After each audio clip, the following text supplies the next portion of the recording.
retrouve Robot de recherche et sauvetage autonome. Et c'est l'ETS, l'École de technologie supérieure. Alors, on doit... Bon, après Sherbrooke, l'ETS sait se faire entendre aussi. Le club qui est responsable de la confection du robot dont on parlera existe depuis longtemps. Ce n'est pas nouveau qu'on fait des robots à l'École de technologie supérieure. C'est pas nouveau, cependant, c'est nouveau qu'on a changé l'axe où est-ce qu'on veut vraiment faire les robots. Donc là, c'est vraiment des robots qui vont aller dans un champ où est-ce que ça va être dangereux pour un humain. Avant, on faisait plus des robots qui étaient... Donc, la restauration, c'est de ça qu'on parle. Non, dangereux pour un humain. Pas même chose. Mais parce que c'est ça, vous êtes à développer un robot qui pourra intervenir dans des conditions complexes. Exact. Ça, c'est comme quand on parle de dommages collatéraux dans l'armée. C'est comme des euphémismes. C'est quoi un environnement complexe?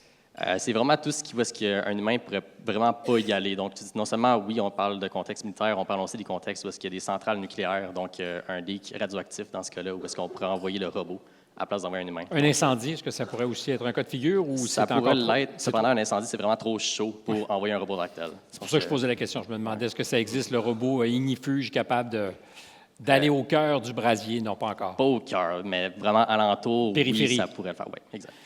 Et à ce jour, est-ce qu'il y a des compétiteurs, parce que j'imagine que oui, là, des robots qui se préoccupent d'aller dans des environnements hostiles? Je pense juste à nos voisins du Sud américains qui ont 2 ou 3 soldats et une armée. Ils doivent regarder ce genre de projet de très près.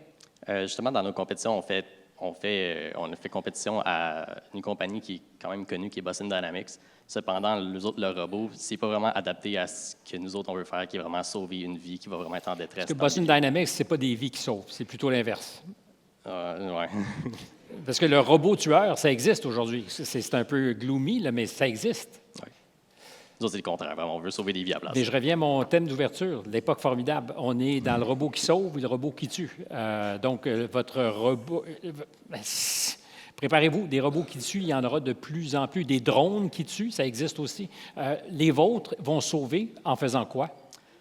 Donc, je reviens encore sur le contexte du centrale nucléaire. Nous autres, le robot, il y a vraiment de la technologie pour faire en sorte qu'on va être capable de faire une map de l'environnement.